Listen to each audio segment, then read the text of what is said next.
గ్రంథంలో మూలవాక్యముగా మరోసారి నిర్గమకాండము 27వ అధ్యాయము 4వ వచనం చదువుకుందాం. మరియు వల వంటి ఇత్తడి జల్లెడ దానికి చేయవలెను. ఆ వల మీద దాని 4 మూలలను 4 ఇత్తడి ఉంగరములను చేసి ఆ వల బలిపీఠము నడిమి వరకు చేరునట్లు దిగువను బలిపీఠము క్రింద దానిని ఉంచవలెను. దేవుడి మాటలు దీవించును గాక. చిన్న ప్రార్థన తీసుకుని ప్రార్థన సహాయం ద్వారా ఈ వాక్య ధ్యానించడం. సర్వశక్తివంతుడా, మహోన్నతుడా, మహాగరుడైన మా గొప్ప తండ్రి, మీ ఘనమైన పరిశుద్ధ నామమున వందనాలు, స్తుతులు, స్తోత్రాలు. మా ప్రభువు యేసుక్రీస్తు నామమున చెల్లిస్తున్నాము నాయన. మరొక తరుణము మీ పాద సన్నిధిలో గడుపుటకు మీరు చూపించిన అపారమైనటువంటి ఈ కృపను బట్టి మీకు కృతజ్ఞతలు చెల్లిస్తున్నాము నాయన. ఇదిగో ప్రభు, ఈ దినమంతా కూడా పాటలోను, ప్రార్థనలోను, ఆరాధనలో సహాయం చేశారు. ఈ వాక్య ధ్యానం చేయబోతుండగా మరొకసారి మీ కృప మాకు అనుగ్రహించండి. పరలోకమున మీ జ్ఞానం మాకు దయచేయండి. మా తండ్రి, మా ప్రాణాత్మ శరీరములను మరణములను కడిగి వేసి ప్రభాని మరొకసారి నా తండ్రి మమ్మలను మీ హస్తంలోకి తీసుకుని ఆయన బిడ్డలకు కావలసిన శ్రేష్టమైన వాక్య భాగం మరొకసారి మాట్లాడడం ప్రార్థన చేస్తున్నాం. మనుషులు మాట్లాడేది మనుషులు వినడం, కానీ జీవం గల దేవుని మాటలైనా కఠినమైన బండలు బద్దలోని కనుక నా ప్రభావ అలాంటి మాటలు మరొకసారి ప్రభావ మీరు మాట్లాడమని ఆ వాక్యం ద్వారా మమ్మల్ని ప్రభావ స్థిరపరిచి, బలపరిచి, దృఢపరిచి, క్రీస్తు యేసుకు ముద్రగా ఉంచి భవిష్యత్తు అనేక సాక్షులుగా అనిపించి ఈ వాక్యం అంతగా మీరు మహిమ పొందుకొని మాకు ఆశీర్వాదం అనుగ్రహించమని యేసయ్య పరిశుద్ధ నామమున మా పరలోక తండ్రి, ఆమేన్. మంచిది. దేవుని యొక్క వాక్య భాగములో మనం ప్రత్యక్ష గుడారంలో వచ్చినటువంటి ధ్యానాంశములో మరొక ధ్యానాంశము. ప్రత్యక్ష గుడారంలో 3 భాగములు మనకు కనపడతా ఉన్నాయి. 3 భాగములు మరి ఆవరణము, పరిశుద్ధ స్థలము, అతి పరిశుద్ధ స్థలము, మనకి ఈ 3 భాగాలు కనపడుతున్నాయి. ఈ 3 భాగాల్లో ఆవరణంలో మనం ఉన్నటువంటి ఉపకరణాలన్నీ కూడా ధ్యానం చేస్తున్నాం. ఆవరణం ఉపకరణాలు ఏమనుకున్నాం? 1 బలిపీఠము, తర్వాత ఇత్తడి గంగాలను. అలాగే బలిపీఠం ముఖ్యమైన ఉపకరణాలు బలిపీఠము, అలాగే ఇత్తడి గంగాలం. అయితే ఈ బలిపీఠం దగ్గర మళ్ళా ఇంకా చిన్న చిన్న ఉపకరణాలు కూడా మనకు ఉన్నాయి. మనం చిన్న ఉపకరణాలు కూడా వదిలిపెట్టకుండా వాటిని కూడా మనం ధ్యానం చేస్తున్నాం కనుక ఆ చిన్న ఉపకరణాలు మన 5 వరకు మనం ధ్యానం చేశాము. వాటిలో మరొక ఉపకరణం ఉంది, 6వ ఉపకరణం అక్కడ కనపడతా ఉంది. ఆ 6వ ఉపకరణము ఎలాంటిదంటే ఇత్తడి. దాన్ని తీసేసేటప్పుడు, మార్చేటప్పుడు కానీ తీసేటప్పుడు కానీ ఏం చేస్తారంటే ఆ నుప్పులు డైరెక్ట్గా తీరు మన గరిటెలు ఉన్నాయి కదా, ఆ గరిటెలు ఉపయోగించి ఆ నుప్పు కణాలు అన్నింటిని కూడా, ఆ నుప్పు కణాలన్నీ కానీ అవన్నింటిని కూడా బయటకు లాగుతూ ఉంటారు. అది లాగేటప్పుడు ఏమవుతుందంటే కింద ఒక జల్లెడ పెడతారు. ఏది? ఇత్తడి వంటి ఒక జల్లెడ పెడతారు. ఆ ఇత్తడి వంటి జల్లెడలు ఏమవుతుందంటే ఆ లాగినటువంటి, ఆ బలిపీఠమైనటువంటి బూడిద నుప్పు కణాలన్నీ కూడా దాంట్లో పడతాయి. ఆ బలిపీఠం కింద ఈ జల్లెడ, బలిపీఠం ఎంత సైజు ఉంటుందో అందులో పట్టేంతగా కింద ఈ ఇత్తడి జల్లెడ చేశారు. అంటే అర్థం ఏంటంటే ఆ పడినటువంటి పైన ఉప్పు కణాలన్నీ కానీ బూడిదన్నీ కూడా జల్లీలో పడుతుంది. ఏమవుతుంది? మీరు జల్లీలు చూశారు ఎప్పుడన్నా? జల్లీలు చూసారా? ఏం జల్లి, దేనికి ఉపయోగిస్తారు జల్లీళ్ళు? బియ్యం జల్లిచ్చారు, పిండి జల్లిచ్చారు, ఇంకా ఆవాలు జల్లిచ్చారు, ఇసుక జల్లిచ్చారు. ఇంకా ఇసుకను జల్లిస్తారు కదా, మన బేల్జారి పని చేసినప్పుడు ఇసుకను జల్లిస్తూ ఉంటారు, దానికి ఉపయోగిస్తూ ఉంటారు జల్లిడ.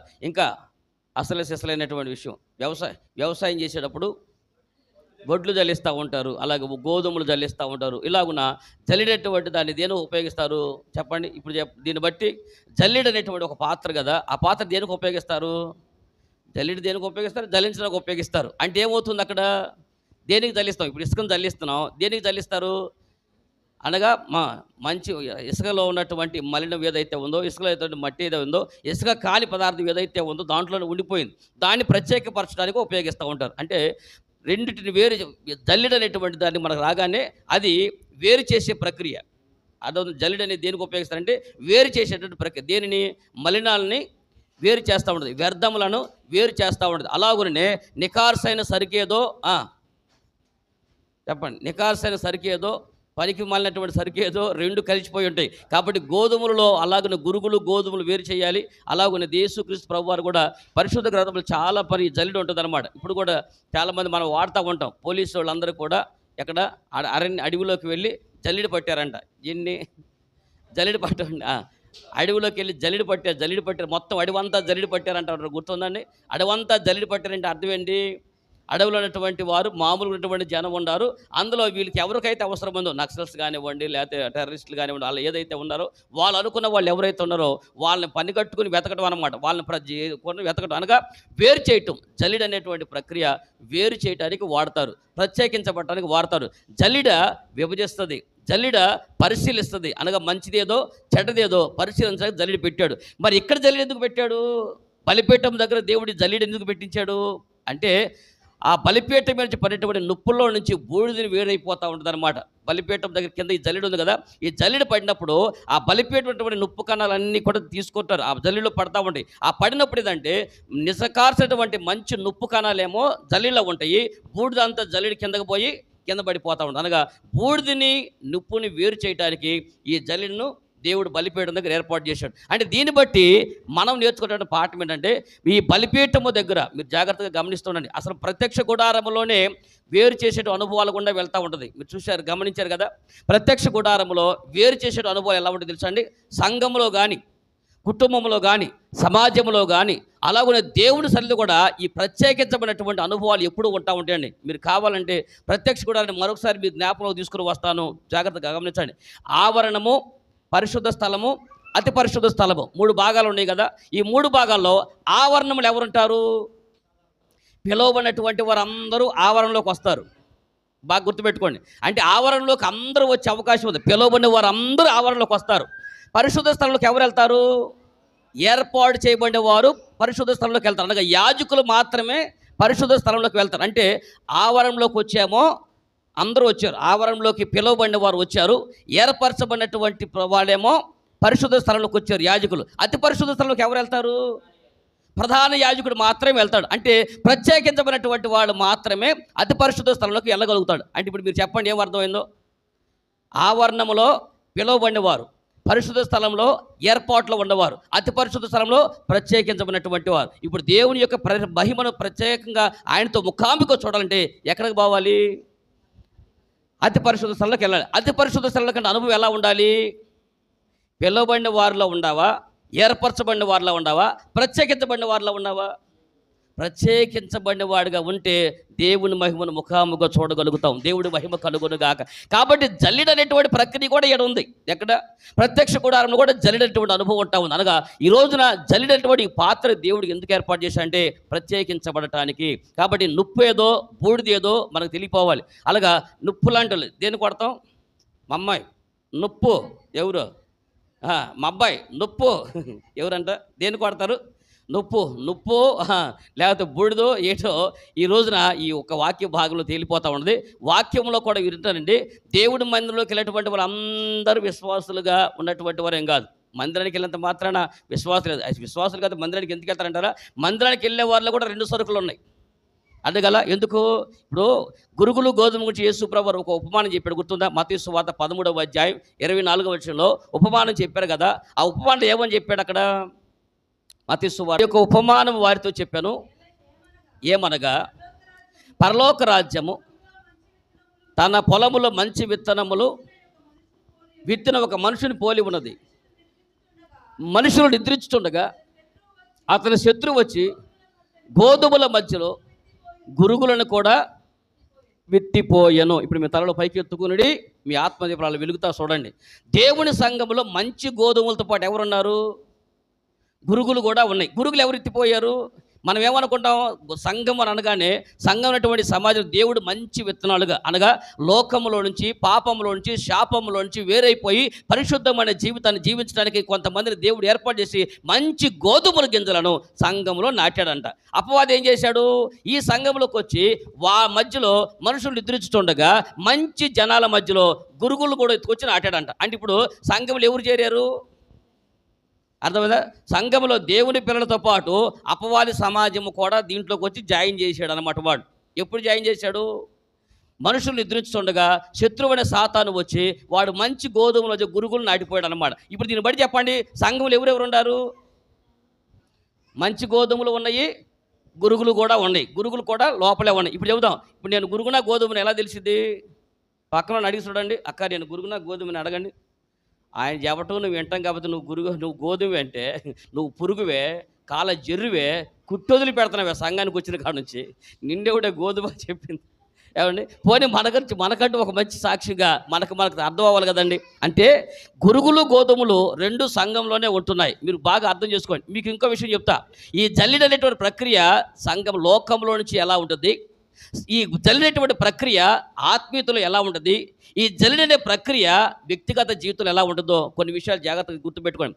చాలాసార్లు ఈ జల్లిడ వేయటం అనే ప్రక్రియ బైబిల్లో చేశాడండి. ఇంకా మీకు చెప్పాలంటే దేవుడు అంత్య దినంలో మేకలలో నుంచి గొర్రెలను వేరు చేస్తూ ఉన్నాడు. గుర్తుపెట్టుకోండి, యేసుక్రీస్తు ప్రభువారు దాని ఉపమానం కూడా చెప్పినప్పుడు మేకల్లో నుంచి గొర్రెలను వేరు, రెండు మంద మొత్తం కలిసే ఉంది. అనగా సంఘంలో మేకలు ఉన్నాయి, గొర్రెలు ఉన్నాయి. మీకు ఏది ఇష్టం చెప్పండి? మేకలాగా బతుకుతావా, గొర్రెలాగా బతుకుతావా? ఏమంటే మేకలు ఉన్నాయి, గొర్రెలు ఉన్నాయి. ఒకనాడికి రెండు వేరు చేయబడతా ఉంటాయి. అంతేకాదు నీతిమంతులు ఉండారు, పాపిష్టోళ్ళు ఉండారు. ఎట్లా ఉంటుంది? నేను చెప్పే సంఘంలో నీతిమంతులు మాత్రం ఉంటారు కదా, మరి పాపిష్టులు ఎలా ఉంటారా అంటారా? ఉండరా?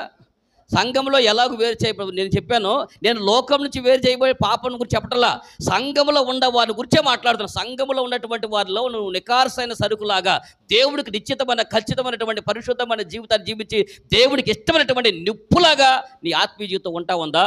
బూడిద లాంటి బతుకుతున్నామా? అనగా బూడిద కూడా ఎక్కడే ఉంది, నుప్పు కూడా ఎడ ఉంది. నుప్పు బూడిద ఎడ కలిసే ఉంది. కానీ జల్లిడి పట్టినప్పుడే బూడిద కిందకు పోయింది, నిప్పు మిగిలిపోయింది. జల్లిడి వేసినప్పుడే గోధుమలకి గురుగులు వేరైపోయినాయి. జల్లిడి వేసినప్పుడే గోధుమలలోంచి ఎలాగో అలా గురుగులు వేరైపోయినాయో, జల్లిడి వేసినప్పుడే మేకలు గొర్రెలు వేరైపోయినాయి. జల్లిడి వేసినప్పుడే నీతిమంతులు పాపిష్టి వాళ్ళు వేరైపోతారు. ఇంకా అంత్యజనములందు కూర్చి యేసు ప్రభువారు మరొక ఉపమానం కూడా చెప్పారు. నాకు మరి చదివేమే మత్తయి సువార్త 13వ అధ్యాయం, అక్కడ మరొక 47వ వచనం అనుకుంటా మరొక ఉపమానం చెప్పినప్పుడు ఓ చక్కని ఉదాహరణ కూడా చెప్పారు. చూడండి. మరియు పరలోక రాజ్యము సముద్రములో వేయబడి నానా విధములైన చేపలను పట్టిన వలన పోలి ఉన్నది. అది నిండినప్పుడు దానిని దరికి లాగి కూర్చుండి మంచి వాటిని గంపలో చేర్చి చెడ్డ వాటిని బయట పారవేయుదురు. అలాగుననే యుగ సమాప్తి యందు జరుగును. దేవదూతలు వచ్చి నీతిమంతుల్లో నుండి ఎవరిని, దుష్టులను వేరుపరచి వీరిని అగ్నిగుండంలో పడవేయుదురు. తలలో పైకి ఎత్తుకుని, ఇది కూడా ఎక్కడ జరుగుతుంది సార్ ఈ ప్రక్రియ? యేసు ప్రభు చెప్పిన ఈ ఉపమానంలో కూడా ఏం జరుగుతుంది? జల్లిడి అనేటువంటి ప్రక్రియ జరుగుతూ ఉంది. ఎవరు వస్తారు అప్పుడు? దేవదూతలు వస్తారు. ఇంకా ఈ ఉపమానము మొట్టమొదటి ప్రాంతంలో నేను బాబురావుని కలిసినప్పుడు మొదటి వాక్యం ఇదే. గుర్తుందా? తూచికొట్టావా? అర్థం. బాబురావు అన్న మనం కలుసుకున్నప్పుడు ఒక మొట్టమొదట నేను ఇక్కడ సువార్తకు వచ్చినప్పుడు ఈ ప్రాంతానికి ఇక్కడ బయట బహిరంగ సభ చెప్పినప్పుడు ఈ ఉపమానాన్ని చెప్పాను. ఈ ఉపమానాన్ని మొదటి ఉపమానమునే నేను ఆ రోజున ఈ ఉపమానం గురించి మాట్లాడావు. ఆ ఉపమానంలో కూడా నీతిమంతుల నుంచి దుష్టులను వేరు చేస్తారు. దేవదూతలు వస్తారు, నీతిమంతుల నుంచి దుష్టులను వేరు చేస్తారనే విషయాన్ని కూడా కనపడ టోటల్గా మనకు కనపడుతుంది. అంటే ప్రత్యక్ష గుడారంలో కానీ, పరిశుద్ధ జీవితంలో కానీ, సంఘంలో కానీ, సమాజంలో కానీ ఈ రోజున దేవుడు మనకు చెప్తున్నామంటే జల్లిడనే ప్రక్రియ ఖచ్చితంగా జరుగుతూ ఉంది. అంటే గుర్తుపెట్టుకోండి, జల్లించడం అనగా వేరు చేయటం, జల్లించడం అనగా పరీక్షించడం. ఇంకా మీకు చెప్పండి, పరీక్ష లేకుండా పై క్లాసులు లేవు. మళ్ళీ చెప్తున్నా, పరీక్ష లేకుండా పై క్లాసులు లేవు. పై క్లాసుకి వెళ్ళాలంటే పరీక్షించబడాల్సిందే. మీరు ఏ క్లాసులో అయినా, కొన్ని క్లాసులు అయితే పాస్ అయితేనే పై క్లాసులకి, పోతే ఒక్క సబ్జెక్టు పోయినా జాలి లేదండి మాస్టర్ గారు. యాత్ర పరీక్షించబడుతున్న సంగతి మీరు తెలుసుకోండి. ప్రత్యక్ష గుడారంలో ఉన్నటువంటి మనం ఈరోజు పరీక్షకు నిలబడ్డామని గుర్తుపెట్టుకోండి. జల్లిడే పడుతుంది. పరిశుద్ధ గ్రంథంలో ఈ జల్లిడి అనేటువంటిది మన ప్రత్యక్ష గుడారంలో కనపడతా ఉంది. దేనికి? నొప్పుని బూడిదను వేరు చేస్తూ వాడు మనకు కనపడతా ఉంది. కాబట్టి నికార్సైనటువంటి నిప్పు లాంటి సరుకేదో, నిప్పు లాంటి నిజమేదో, నిప్పు లాంటి సత్యమేదో, నిప్పుని దేనికి వాడతారు? సత్యానిగా. నిప్పు లాంటి నిజం ఎలాంటిదంట?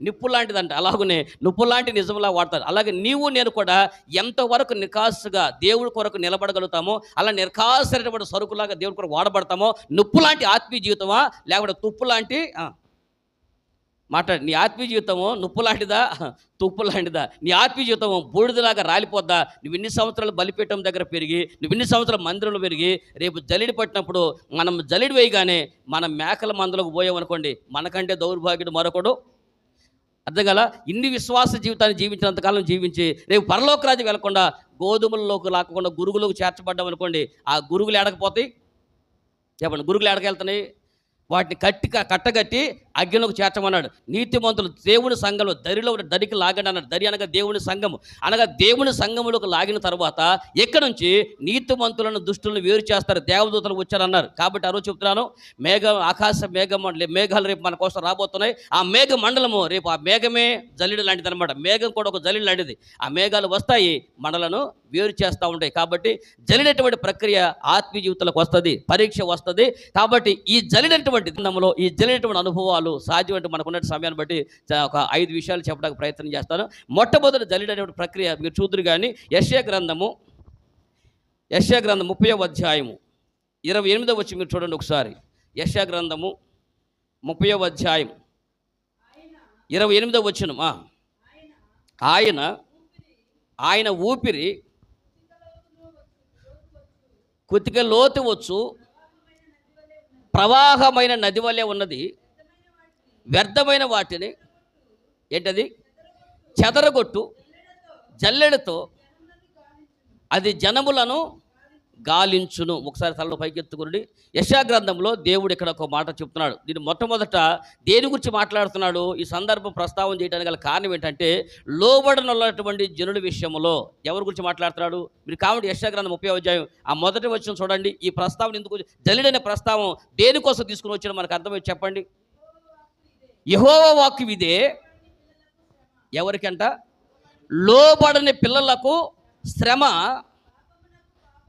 పాపమునకు పాపాన్ని ఏం చేస్తున్నారు, పాపమునకు పాపము పూడ్చుకున్నట్లుగా వారు నన్ను అడగక ఆలోచన చేయుదురు. ఇప్పుడు మీరు చెప్పండి, ఇప్పుడు జల్లిడైనటువంటి ప్రక్రియ దేవుడు ఇచ్చాడు కదా, దేవుని యొక్క ఉగ్రత ఎలా వస్తుందంటే మనిషి కుత్తికి లోతులోకి వస్తుందంట. కుత్తికి లోతులోకి వచ్చేటువంటి ప్రవాహములాగా దేవుని యొక్క ఉగ్రత రాబోతా ఉంది. గుర్తుపెట్టుకోండి, లోబడలటువంటి వారు పిల్లలు అన్నాడు. పిల్లలు అంటే ఎవరండి, ఆల్రెడీ రక్షించబడినటువంటి వాళ్ళగా అక్కడ పిల్లలైనటువంటి సందర్భం ఇశ్రాయేలుకి వాడబడింది. ఇప్పుడు మనం దేవుని ఇశ్రాయేలు అయ్యాము. దేవుని ఇశ్రాయేలు మన మీదకి దేవుడు అంటాడు, దేవుని యొక్క ఉగ్రత రాబోతా ఉంది. ఎందుకనగా పిల్లలుగా పిలిచిన తర్వాత కూడా, మనం లోకంలోంచి పిలవబడిన తర్వాత కూడా, సంఘంలోకి వచ్చిన తర్వాత కూడా ఇప్పుడు కూడా దేవుడికి లోబడుకోకుండా, ఇప్పుడు కూడా దేవుని సన్నిధికి లోబడకుండా, దేవుడి మాటకు లోబడకుండా కొంతమంది ఏం చేస్తున్నాయి, ఆయన అడగకోకుండా నిర్ణయాలు తీసుకుంటారంట. ఎవరిని అక్కడ రాసి ఉందా, ఎవరు అడగ పాపమునకు పాపం పోగు చేసుకున్నట్టుగా, పాపాన్ని కూర్చుకున్నట్లుగా లోబడుకోకున్నటువంటి జనాలు ఎలా బతుకుతున్నారో దేవుడి యొక్క సన్నిధికి వచ్చి కూడా లోబట్టలేదంట. ఏమనాలి వీళ్ళని, దేవుడి మందిరానికి వచ్చి దేవుడి యొక్క వాక్యానికి లోబడుకోకుండా, దేవుడి మాటకు లోబడుకోకుండా తమ ఇష్టానుసారం బ్రతుకులు చేస్తూ ఉంటే ఏమని చెప్పాలి. ఇక్కడ ఒక పాస్టర్ గారు చెప్తున్నాడు, సందర్భాన్ని బట్టి అమ్మా వాక్యం చెప్తా ఉన్నారంట పాస్టర్ గారు. ఆయన చెప్తూ నేను చెప్తా ఉంటే ఎదురుగా ఉన్నటువంటి స్టూడెంట్లు వాళ్ళందరూ కూడా ఎవరో ఒక అమ్మాయి సెల్ ఫోన్ చూసుకుని ఇట్టి అంటా ఉంటుందంట. మాటికి ఎదురుగా జనరల్గా కూర్చున్నటువంటి జనాలందరి మధ్య దృష్టి ఆడ ఉంటుంది. పాస్టర్ గారు ఇప్పుడు మేము సభలో వాక్యం చెప్తాను అనుకోండి, సభ చాలా మంది జనం ఉంటారు, 200 మంది 300 మంది, కొంతమంది ఒక 500 మంది 1000 అట్లా జనం ఎక్కువ మంది ఉంటారు. ఎంతమంది జనం ఉండా మా దృష్టి ఎక్కడ ఉంటుందంటే సాధ్యమంతా ఫ్రంట్లో ఉంటుంది. ఎదురుగా ఉన్నటువంటి వల్ల అడుగుతాం రిప్లై ఇవ్వడానికి కానీ, ఎందుకని వాళ్ళు చెప్పినా కానీ మనకి వినబడేట్టుగా. ఆ ఎదురుగా వచ్చినటువంటి అమ్మాయి ఎట్ట కూర్చుందంట. పాస్టర్ గారు మధ్యలో వాక్యం అవి పాస్టర్ గారు అమ్మ కొంచెం ఆ వాక్యం అన్నది ఏంటంటే కొంచెం ఆ పిల్లని తీసుకెళ్ళి వెనకాల కూర్చోబెట్టండి, పొద్దాక ఎదురుగా కూర్చొని ఆ సూపాతం మళ్ళీ అట్టే వెళ్తుందండి, ఆమె మాట్లాడితే ఫోన్ ఎట్ట అంటుందంటే ఆయనంట పాస్టర్ గారు ఆమెనేమన్నా బాకండి, ఆమె దశమ భాగం 5 ఏళ్ళు ఇచ్చింది అన్నాడంట. అర్థమైంది మీకు? ఇప్పుడు ఆమె దశమ భాగం 5 ఏళ్ళు ఇచ్చింది కాబట్టి సంఘంలో ఆమె, మీకు అర్థమైంది మ్యాటర్ ఏంటో, ఆమె దశమ భాగం 5000 ఇచ్చింది కాబట్టి సంఘంలో ఆమె కూర్చొని ఏం చేసినా కానీ అడగటానికి అవకాశం లేకుండా పోయిందన్నమాట. అర్థమైందా మీకు? ఇప్పుడు లోబడుకోకుండా ఉన్నటువంటి పరిస్థితి కనుక వస్తే అలాగ చెప్తున్నాడు దేవుడు, దేవుని ఉగ్రత ఎక్కడికి వస్తుందంట, కుత్తికి లోతులోకంట. కుత్తికి లోతు అంటే కుత్తికి లోతులో మునిగిపోయిన పేక లోతులోకి చెప్పండి, పేక లోతులో మునిగితే ఏమైంది? పేక లోతులో మునిగితే ఏమైంది అంటున్నా, అనగా పేక లోతు యొక్క దేవుడి ఉగ్రత ప్రవాహము కుత్తికి లోతులోకి వస్తే ఎలా ఉంటుంది అని అంటే ఇంచుమించు మునిగిపోయినట్టుగా.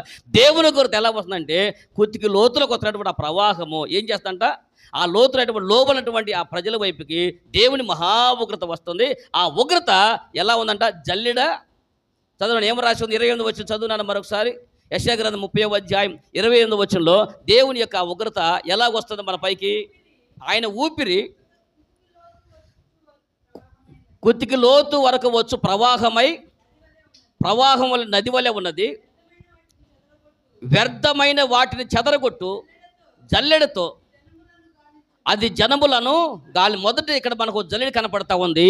ఈ జల్లెడ ఏం చేస్తూ ఉంది? వ్యర్థమైన వాటిని వేరు చేస్తూ ఉంది. కాబట్టి దేవుని యొక్క జల్లెడటువంటి ఏం చేస్తాండి? ఈ వాక్యంలో నీకు నాకు నేర్పించే పాఠం ఏంటంటే, మనలో వ్యర్థమైన వాటిని పరీక్షించుకోవాలి. నేను చెప్తున్నాను, ఈ లోకంలో ఉన్న తర్వాత మలినమైనటువంటి వాటన్నీ కూడా ఉంటాయి. ఈ లోకంలో బ్రతుకుతున్నాం కాబట్టి నేను అంటున్నాను, ఒకసారి మీరు రక్షణ పొందారు అంటే ఇక మీరు ఎప్పుడు పాపం చేయరు అనే మాట లేదండి.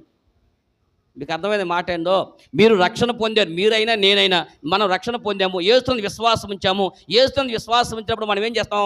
నీటి బాప్తీసం పొందుతాం. నీటి బాప్తీసం పొందినప్పుడు ఏమవుతుంది? మన పాపములన్నీ కూడా విశ్వాసం అదే కదా, మన పాపములు నీటిలో సమాధి చేయబడుతున్నాయి. మన పరిశుద్ధులుగా దేవుని యొక్క వాక్యం చేత లేపబడుతున్నాం అనుకున్నాం. అంటే ఎప్పుడు మనకు పాపం మన అంటే ఉండదనా? మరి ఎప్పుడు మన పాపం చేయమనా? దేవుడు అలా చెప్పలేదని. ఇంకో మాట చెప్తాను. సిలువను గుర్చేటువంటి వార్త ఎవరికి? నశించుచున్న వారికి అది వెరితనమేమో కానీ రక్షించబడుచున్న మనకి దేవుని శక్తి అయ్యి ఉన్నది అని అన్నాడు. అక్కడ ఆ వాక్యాన్ని మీరు గమనించండి. సిలువను గుర్చిన వార్త నశించిపోయే వారికి వెరితనమేమో కానీ రక్షించబడుచున్న మనకి దేవుని శక్తి అన్నాడు. మనం రక్షించబడిన అన్నాడా? రక్షించబడుచున్న అన్నాడా? రక్షించబడుచున్న అనగా ప్రాసెస్ నడుస్తూ ఉంది. ఇంకా రక్షణ అనే సంకల్పం అనేది మనం ఒకసారి రక్షణలోకి వచ్చిన తర్వాత ఈ ప్రోగ్రాం అనేది నడుస్తూ ఉంటుంది. ఎప్పటి వరకు? ఈ భూమి మీద మనం ప్రాణాలతో ఉన్నంత వరకు ఈ రక్షణ ప్రోగ్రాం అనేది మనలో జరుగుతూ ఉంటుంది. కాబట్టి ఈ రక్షణ ప్రోగ్రాంలో అనేక సార్లు మనము మలినాలన్నీ కూడా అంటుకుంటూ ఉంటాయి. లోకంలోకి వెళ్తూ ఉన్నాం కాబట్టి మందిరంలో ఉన్నటువంటి పరిశుద్ధత మన లోకంలోకి వెళ్ళిన తర్వాత మాటల్లో కానీ, నడకలో కానీ, నడవడికలో కానీ, చూపుల్లో కానీ ఏదో ఒక సందర్భంలో మనం మరలా మలినాలు వస్తూ ఉంటాయి. అప్పుడు ఏం చేయాలి? వాక్యం అనే జల్లెడ తీసుకుని, ఆయన దగ్గర ఏముందంట? ఆ జల్లెడ గుర్తుపెట్టుకోండి. దేవుని యొక్క ఉగ్రత ఒక జల్లెడ ఉంది. ఆ జల్లెడ మనం వెంటనే గుర్తు తెచ్చుకొని, ప్రభువా ఇదిగో నాలో ఇంకా ఈ అశుద్ధమైన ఉంటే, నాలో ఈ మలినాలు ఉంటే, నాలో ఈ చెత్త ఉంటే ఆ ఉగ్రత నా మీదకి వచ్చింది కనుక ఇదిగో ప్రభువా నీ వాక్యం ద్వారా నేను శుద్ధీకరించుకున్నాను. యవ్వనస్తులు దేని చేత తన నడకను శుద్ధీకరించుకుంటారు? నీ వాక్యము వినుడి చేతనే కదా, ఆ వాక్యాన్ని గ్రహించుడి చేతనే కదా, ఆ వాక్యాన్ని బట్టే కదా. కాబట్టి మనం ఏం చేయాలంటే ఈ జల్లెడ ద్వారా మనం ఏం చేసుకోంటే, నీలో ఉన్నటువంటి మలిని మీద నాకు కనబడింది, మీలో ఉన్న మలిని మీద మీకు కనబడింది. కాబట్టి నాకు ఈ వలనం కనబడగానే దేవుని ఉగ్రత జల్లెడ చేతిలో ఉందన్న సంగతి తెలుసుకుని, ఆ ఉగ్రత జల్లెడ వలన ఆయన జనములను ఎలాగో పొట్టును చెదరగొడుతున్నాడో అలాగన దుష్టత్వాన్ని చెదరగొట్టినట్టుగా మనలోంచి వేరు చేయాలి. ఏం వేరు చేసుకోవాలి? ఈ జల్లెడ ఎవరు కాలు చేసుకోవాల్సినటువంటి జల్లెడ. అందువల్ల ఈ జల్లెడ ఎవరి కాళ్ళు? నాలో ఏమైనా దుష్టత్వం ఉందా? దేవునికి ఆయాస్కరమైన పనులు ఉన్నాయా? నా మాటలో దేవునికి ఆయాస్కరం తెప్పిస్తాయా అని ఎప్పటికప్పుడు నా భక్తి జీవితాన్ని నేను జల్లెడ పట్టుకోవాలి. మీ భక్తి జీవితాన్ని మీరు జల్లెడ పెట్టు. మొదట దుష్టత్వమును వేరు చేసే జల్లెడ మనకు కనపడతా ఉంది యెషయా గ్రంథంలో. కాబట్టి ఈ రోజున ఈ ప్రత్యక్ష గుడారము దగ్గరకు నువ్వు రాగానే నీకేం కనపడంటే, అయ్యా నాలో కూడా బూడిద లాంటి బతుకునాలా ఉందా? అగ్గి లాంటి బతకవలసిన నేను బూడిద బతుకుంటే అది జల్లెడ కిందకి వెళ్ళిపోతూ ఉంటుంది. కాబట్టి నేను నుప్పులాగా విశ్వాస యాత్ర బ్రతకాలి. నుప్పు లాంటి విశ్వాస, ఒక నుప్పు కణములాగా నేను మండుతూ అనేక మందిని మండించాలి అని మనలో ఒకవేళ ఈ బూడిద లాంటి దుష్టత్వం మనలో ఏమైనా మిగిలిపోతుందని చూసుకుని ఆ దుష్టత్వాన్ని మనలో నుంచి తొలగించి వేసుకోవాలి. ఏం చేయాలి? దీన్ని జల్లెడ పట్టాలి. దేనికి జల్లెడ? మనలో ఉన్నటువంటి మలినమంతా కూడా దుష్ట మలినము, దుష్ట మాటలు, దుష్ట చూపులు, దుష్ట నడవడికి ఏమైనా ఉంటే వాటిని వాక్యము చేత జల్లెడ పట్టుకుని వాటికి వేరైపోయి విశ్వాస యాత్రలో మనం నుప్పులాగా మిగిలిపోవాలి. మొదట దుష్టత్వాన్ని జల్లెడ పట్టాడు యెషయా గ్రంథంలో. రెండవ జల్లెడ మీకు కనపడింది, మీరు చూడండి ఒకసారి. ఆమోసు గ్రంథము 9వ అధ్యాయం. ఆమోసు గ్రంథము 9వ అధ్యాయం 9వ వచనం చదవండి. మరొక జల్లెడ మనకు కనపడుతుందండి. నేను ఆజ్ఞ ఇయ్యగా ఒకడు ధాన్యము జల్లెడతో జల్లించినట్లు ఇశ్రాయేలీలను అన్యజనులు అందరిలో ఏం చేస్తారంట? జల్లిత్తుడు కానీ ఒక్క చిన్న గింజైనను నేల రాలదు. దేవుడికి మహిమకరంగా గట్టిగా చప్పట్లు కొట్టి దేవుని స్తుతించండి. ఒకసారి బలంగా చప్పట్లు కొట్టండి. దేవుడికి స్తోత్రం. ఇశ్రాయేలుకి దేవుడు గొప్ప వాగ్దానం అండి. ఏం చేస్తాడు తెలుసా? ఇశ్రాయేలు అందరూ కూడా చెదిరిపోయినటువంటి జీవితాల్లో జీవిస్తున్నాడు. ఆమోసు అనేటువంటి ప్రవక్త ద్వారా దేవుడు అద్భుతమైన మాట చెప్తున్నాడు. ఈ 9వ వచనం మీరు చదివారు కానీ 7వ వచనంలో ఒక మాట ఉంది, మీరు చదవండి. తర్వాత మీరు 9వ వచనం వివరిస్తాను. 7వ వచనం ఏమి రాసి ఉంది? ఆమోసు గ్రంథము 9:7 చదువయ్యా. ఇశ్రాయేలులారా, మీరును కూషీలును నా దృష్టికి సమానులు. నేను ఐగుప్తు దేశంలో నుంచి ఇశ్రాయేలులను ఎలాగునా ఫిలిస్తీన్లను రప్పించితిని. ప్రభు అయిన యెహోవా కన్ను ఈ పాపిష్టి రాజ్యం మీద ఉన్నది, దానిని భూమిలో ఉండకుండా నాశనము చేతును. మీ తలలో పైకెత్తుకుని మరొక జల్లెడి కనపడుతుంది. ఏం చేస్తారంటే, ఇప్పుడు పాపిష్టి రాజ్యంలో మీరు ఉన్నారు. అర్థమైందా? ఏ రాజ్యంలో ఉన్నామంట? పాపిష్టి రాజ్యంలో మీరు ఉన్నారు. ఈ పాపిష్టి రాజ్యం ఒకనాడికి ఇది కనపడుకోకుండా నేను చేయబోతున్నాను అన్నాడు. నిజమే, యేసుక్రీస్తు ప్రభువారు కూడా ఈ లోకానికి శరీరధారికి వచ్చినప్పుడు ఆయన ఒక మాట పలికాడండి. గెత్సెమనే తోటలో ఆయన అరెస్ట్ చేసే సందర్భానికి ఆయన రాబోయే ముందు ఒక మాట అంటున్నాడు, ఈ లోకాధికారి వస్తున్నాడు. ఎవరు? ఈ లోకాధికారి వస్తున్నాడు, వాడితో నాకు పని లేదు. ఎందుకంటే దేవుడు పవిత్రమైన పరిశుద్ధమైనటువంటి దేవుడి యొక్క సమాజముగా భూమిని, ఈ ప్రకృతిని దేవుడు చేస్తే అపవాది తన తంత్రముల చేత ఈ భూమి యొక్క మండలాన్ని పాడు చేస్తూ ఉన్నాడు. ఈ భూమిలో పెట్టిన మనుషులను పాడు చేశాడు, జంతువులు పాడు చేశాడు. అర్థమైందా? వాడు మొదట మనుషులు పాడు చేయముందు జంతువులు పాడు చేశాడు. అర్థమైందా? జంతువులు పాడు చేశాడు. ఎవరిని? సర్పాన్ని కంట్రోల్లో తీసుకుని ఆ సర్పం ద్వారా అవ్వమ్మని మోసం చేయడానికి వచ్చాడు. కాబట్టి జంతువులు మోసం చేశాడు. అలాగే ప్రకృతిలో ఉన్నటువంటి అన్నీ కూడా కలుషితం అయిపోయినాయి. నీరు కలుషితం చేశాడు, నీళ్లు కలుషితం చేశాడు, గాలి కలుషితం చేశాడు, ప్రకృతిలో చెట్లు కలుషితం అయిపోయినాయి. ఏమండి, దేవుడు వేసేటువంటి చెట్లు కంటే మనం చేసేటువంటి చెట్లు సంకర చెట్లులాగా ఒక చెట్టు కలిపేసి మరొక చెట్టును మంచి విత్తనాలు ఉంటే ఆ విత్తనాలు పనికిరావని ఆ విత్తనాలు ఈ విత్తనాలు కలిపి మరొక హైబ్రిడ్. ఏ బ్రీడు? ఒకప్పుడు పంట వేస్తే 6 నెలల పాటు చక్కగా మనం మొదట పంట వేస్తే 6 నెలలకు పంట ఒకటి వచ్చేది.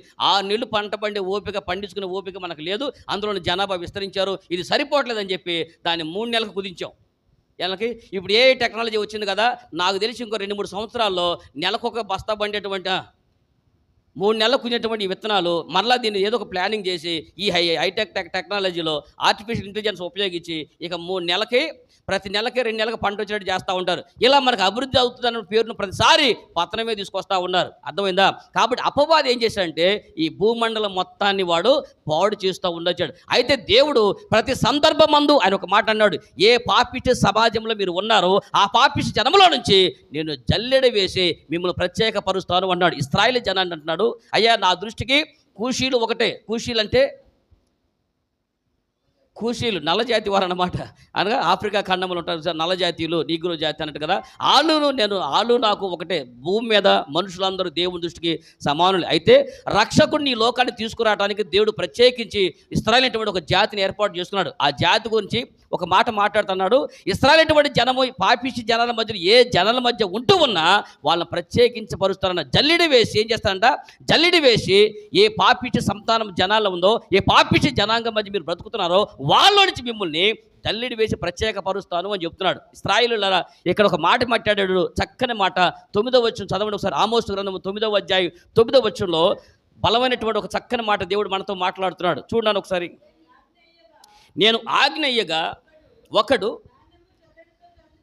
ధాన్యము జల్లెడతో జల్లించినట్లు ఇశ్రాయేలులను అన్ని జనులందరిలో జల్లింతును కానీ ఒక చిన్న గింజ అయినను నేల రాలిపోదు. ఎక్కడేం చేస్తారంట?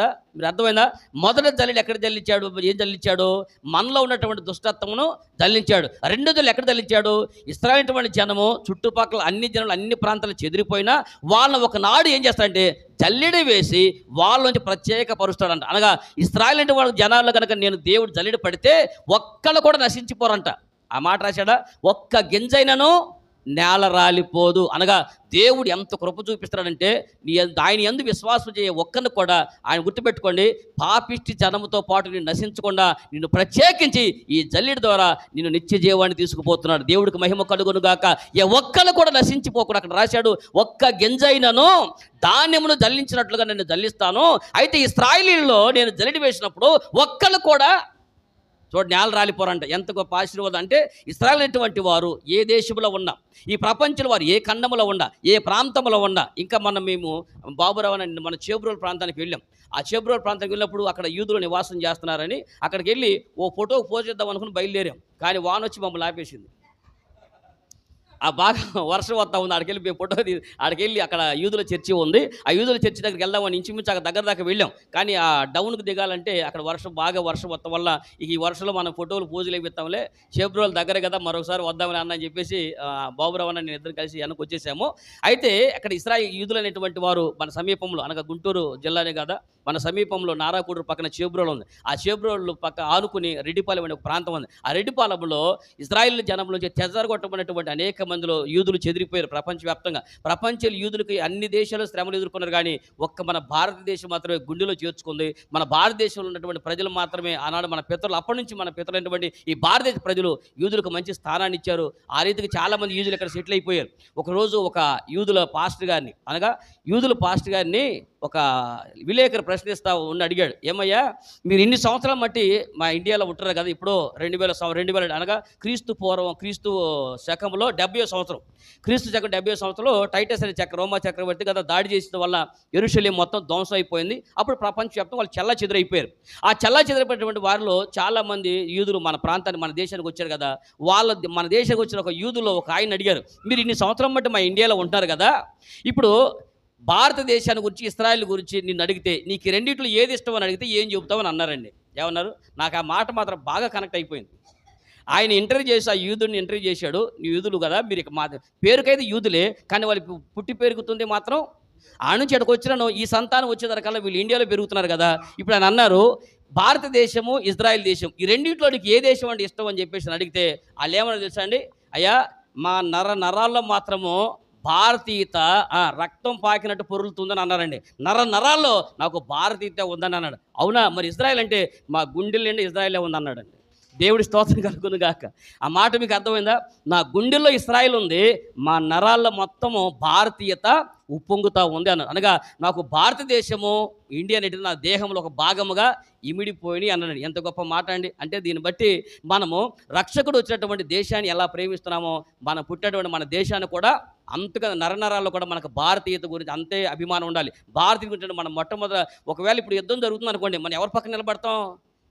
యుద్ధంలోకి వెళ్ళి నిలబడ్డాం అనుకోండి, పోరాడాల్సి వస్తే మన దేశం పరంగా పోరాడతాం. ప్రాణం పోయినా సరే యుద్ధ నీతిని మాత్రం తప్ప ప్రసక్తి ఒక అవసరమైతే భారతదేశ పౌరుడిగా భారతదేశంలో దేవుడు మనం పుట్టించాడు కాబట్టి ఈ దేశం కొరకు మన ప్రాణాలను వదిలేస్తాం. అంత భారతీయత మనలో ఉండాలి. మన దేశ ప్రజల విషయంలో కానీ మన దేశం కొరకు మన అలాంటి డెడికేషన్ ఉండాలి. అట్ ద సేమ్ టైం రక్షకుడు వచ్చినటువంటి యెరూషలేమును ప్రేమించాలని వాక్యం చెబుతా ఉంది. అర్థం కదా మానవ, ఎందుకంటే ఈ శరీరం పుట్టించినటువంటి ఈ దేశంలోనే మన ఆత్మలను రక్షించేటువంటి దేవుడు ఇజ్రాయెల్ దేశంలో పుట్టాడు కాబట్టి ఆ దేశాన్ని కూడా మనము ఇశ్రాయేలు, ఎందుకంటే యెరూషలేమును ప్రేమించువారు వర్ధిల్లుతారు అని చెప్పాడు. దేవుడి స్తోత్రం కలుగును గాక.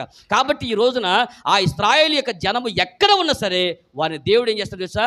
జల్లెడ వేసి ప్రత్యేకపరిచే ఒక్కడు కూడా రాసేడు ఆమోస్ గ్రంథంలో ఒక్క గింజైనను నేల రాలిపోదు అని అంటున్నాడు. అంటే ఈ పాపిష్టి జనం ఒకనాడు ఏ పాపిష్టి సమాజము దేవుడి మాట లెక్క చేయకుండా వాక్యానికి భయపడకుండా ఆ జనము మొత్తము నశించిపోద్ది. కానీ జల్లెడ వేసినప్పుడు పాపిష్టి జనమంతా నశించిపోద్ది.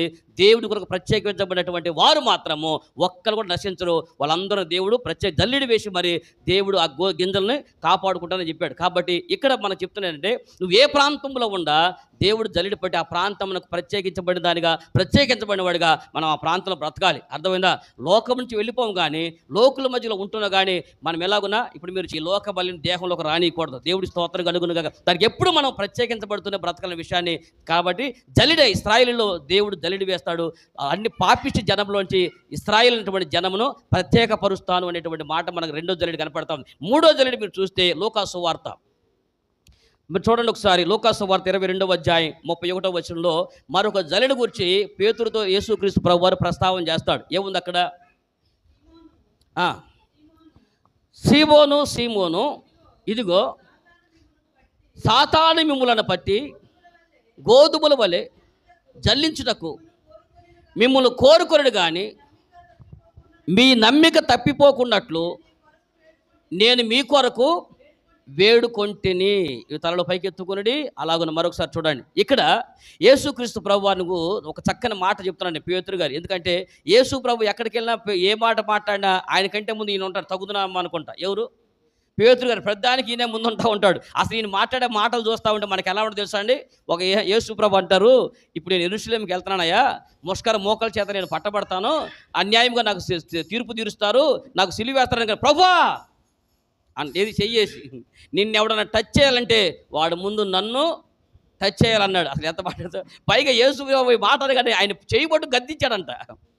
నీకు అలా జరగకూడదు అంటున్నాడంట. పిల్లలను బాగా గద్దించి అలవాటు అయిపోద్ది కదండి కొంతమందికి. ఏమండి, పిల్లలందరూ మనం అరిసి యేసు ప్రభు ఈయన యేసు ప్రభు దగ్గర చాలామంది వస్తూ ఉంటే వీళ్ళందరూ సరి చేయడానికి పేతురు అరుస్తూ ఉంటాడు, కూర్చో అరవక కూర్చో అని. పిల్లలు అరుపు కంటే మన వరుస అరుపు ఎక్కువ ఉంటుంది. పిల్లలు కొద్దిగా అరుతారేమో, వాళ్ళని కూర్చోబెడతాక మనం అరుతాం పెద్దగా, ఎరుపు మరియకూడదు. ఇలా అందరినీ గద్దించి చివరికి పేతురు కూడా ఎలా తయారైపోయాడంటే యేసు ప్రభుని కూడా నిజమే. విశ్వాసులు అందరూ పాస్టర్ గారు కూడా గద్దించి కాడకు వచ్చారు. పాస్టర్ గారు నీకేం తెలియదు కూర్చోండి. ఎవరంట? నేను విన్నా. బయట సంఘాలు నడిపించేటప్పుడు సంఘ కాపుల దగ్గరికి వెళ్ళి విశ్వాసులు అటువంటి వారు ఆయన ఏదైనా మాట్లాడితే అమ్మ అలా కాదని, అయ్యగారు నీకు తెలియదు నువ్వు కూర్చో, నీకు సంఘం గురించి నీకు తెలియదు. ఎవరికి తెలియదంట? మరి పెద్ద కాశీ వడపోసిందయ్యా. కొంప సరిగా తెట్టుకోవడం చేత కాదు, కుటుంబాన్ని సరి చేసుకోవడం చేత కాదు, బిడ్డలు పెంచడం చేత కాదు, కానీ సంఘాన్ని ఎరగదీసుద్దంట. ఎవరు? ఉట్టికెగరలేనమ్మంట. అర్థమైందిగా బాగా? ఉట్టికెగలేమో స్వర్గానికి ఎగిరినట్టుగా ఇక్కడ ఉండా కాపురం చక్క పెట్టుకోవడం చేత కాదు, కానీ సంఘాన్ని ఉద్ధరిస్తానని దేవుడి సేవకుడు అడ్డం చెప్తూ ఉంటుంది. ఒక దేవుడి సేవకుడు చెప్తూ ఉంటే పోనీ ఇక్కడ ఎలాగైపోయిందంటే పరిస్థితి ఎలా ఉందంటే, అమ్మ నేను అంటున్నాను సేవకుడు ఏది చెబితే అది చేయాలనేటువంటి మాటకు నేను ఏకీభవించట్లా. ఇంకో మాట గుర్తుపెట్టుకోండి, సేవకుడు చెప్పి ప్రధానికి మీరు గొర్రెలే, దేవుడు మనల్ని గొర్రెలతో పోల్చాడు కాబట్టి మన పాస్టర్ ఏం చెప్పినా కేక కేక కేక కేక అనుకుంటా అలా తలవపాల్సిన అవసరం లేదు. సేవకుడు చెప్పే సత్యమైన మాటకే తలవపాలి. అడ్డగోలు బోధలు చేస్తూ ఉంటే మీరు కూడా ఎస్ కరెక్ట్ అనబాకండి. నేనైనా మరొకలైనా అర్థమవుతుందా? దేవుని సేవకుడిగా మంచి వాక్యాన్ని మంచి మాటని దేవుని యొక్క వాక్యం నుంచి మీకు బోధిస్తే మీరు దాన్ని యాక్సెప్ట్ చేయాలి.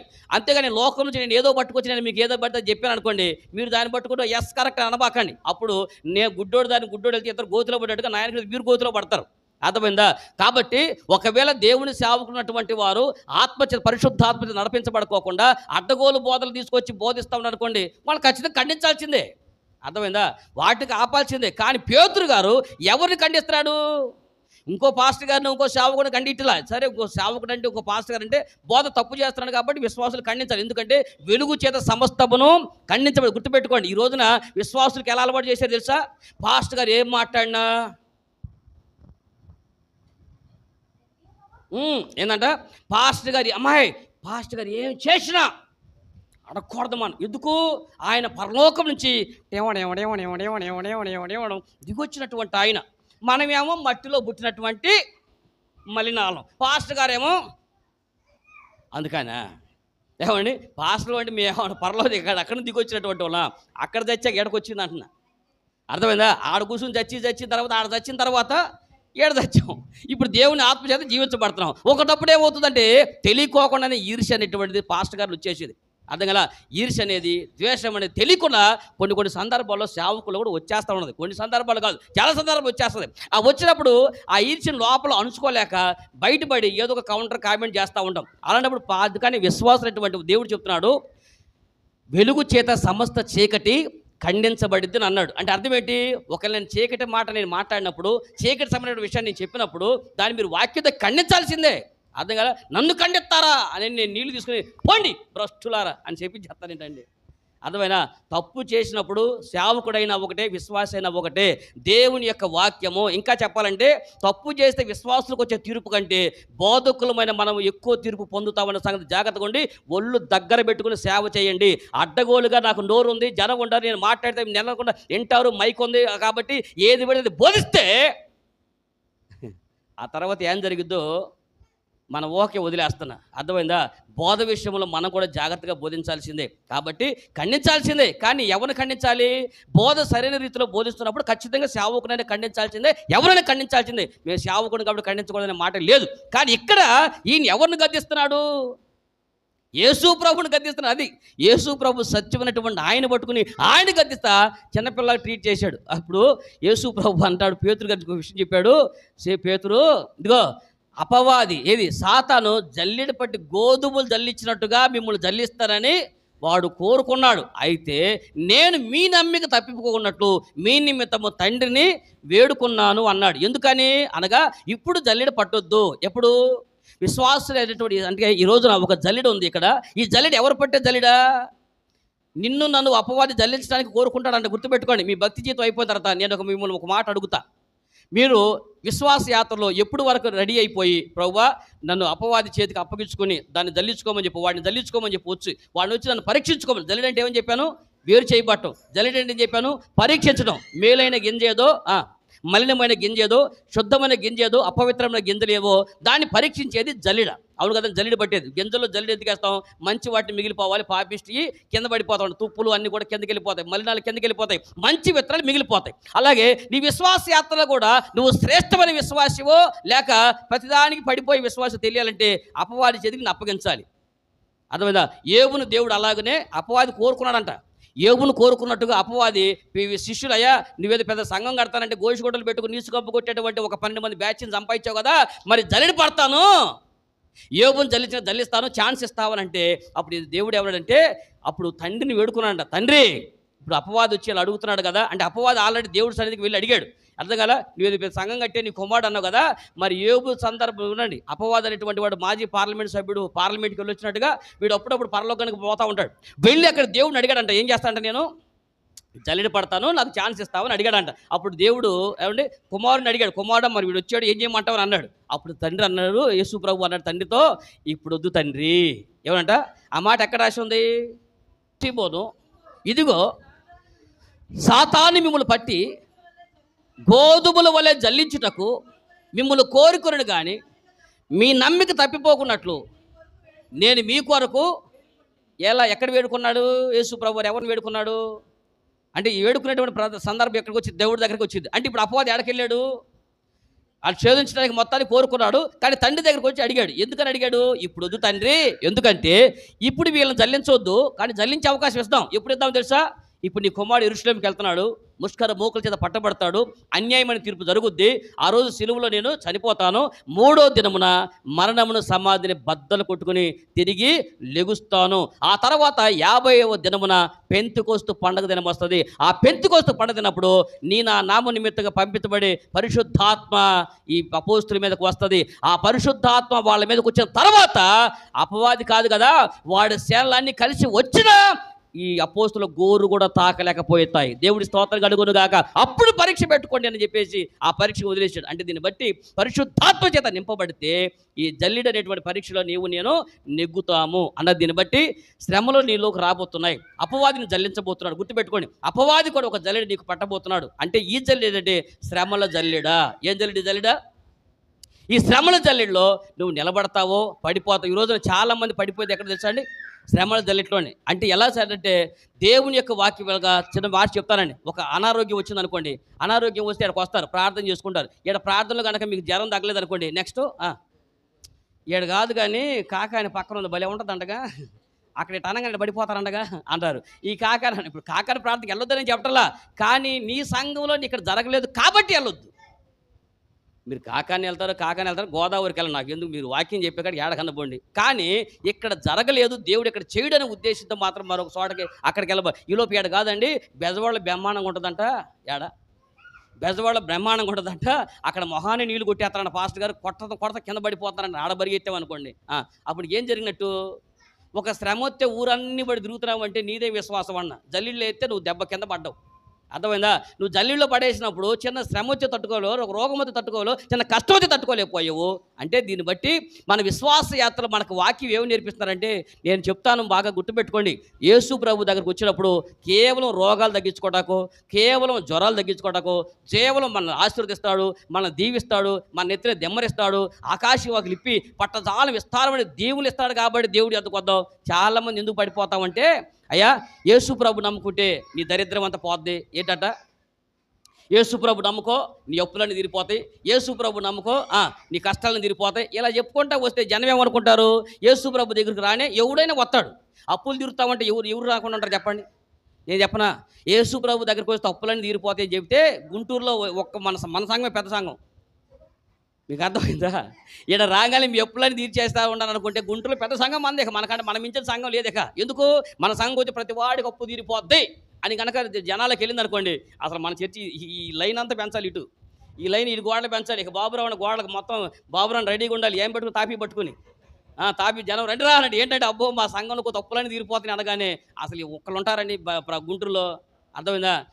ఇలా అప్పులు తీర్చేస్తాడు, మీకు రోగాలన్నీ తగ్గిపోతాయి అంటే మరి రోగాలు కూడా తగ్గించాడు కదయ్యా. నేను అంటుంది రోగాలు మాత్రమే తగ్గటానికి కాదు, అప్పులు మాత్రమే తీర్చడానికి కాదు. దేవుడు కూడా అప్పులు ఎలా తీరుస్తాడు? అది తీర్చడానికి ఒక నీకు మార్గం ఏర్పాటు చేస్తాడు, నీకు జ్ఞానం ఇస్తాడు. అర్థమైందా? అంతేగాని ఆయన డబ్బులు ముద్రేసి నీకేం డబ్బులు క్యాష్ ఇవ్వడండి.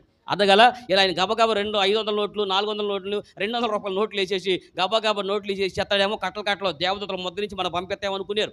అలా చెప్తా ఉంటే వాక్యం కదండి. ఒకటే, యేసు ప్రభు దగ్గరకు వస్తే, యేసును అంగీకరిస్తే, యేసును రక్షకుడు అంగీకరిస్తే నువ్వు పాపము నుంచి విడిపించబడి మరణానంతరము నిత్య జీవానికి పోతావు.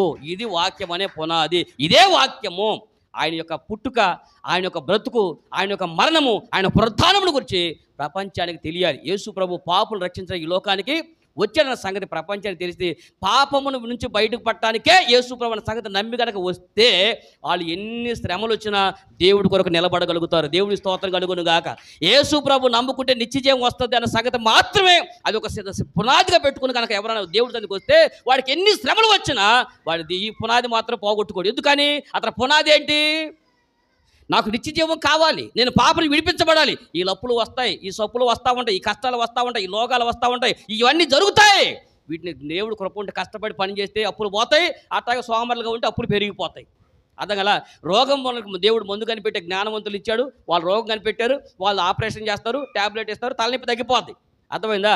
కాబట్టి పరిశీలించుకోవడానికి బయట చాలా అవకాశాలు ఉన్నాయి. కానీ వాటి వల్ల కంటే నేను యేసు ప్రభు నమ్ముకుంది పరలోక రాజ్యం కొరకే, నిత్య జీవం కొరకే. రెండోది, యేసు ప్రభు నమ్ముకుంది ఈ భూమి మీద లోకం నుంచి ప్రత్యేకించబడి ఒక నీతిమంతుడు బతకడం నా వల్ల కాదు. కానీ యేసు ప్రభు నమ్ముకుంటే ఆయన వాక్యము చేత నేను నీతిమంతుడిగా బతకగలను అనే విశ్వాసంతో కనుక ఉంటే నీ పునాది మీదకి ఎన్ని శ్రమలు వచ్చినా, ఎంత పరీక్షలు పెట్టినా ఎక్కడి నుంచి కదలకుండా నిలబడగలుగుతావు. అర్థమైందా? కాబట్టి ఒక జలిడ ఉంది, నీ ఆ శ్రమల్లో రాబోతున్నాయి. ఆ శ్రమ దినమున ఈ జలిడి వేసినప్పుడు ఆ జల్లిట్లో నువ్వు నుప్పులాగా నిలబడగలగాలి. ఎలాగునా?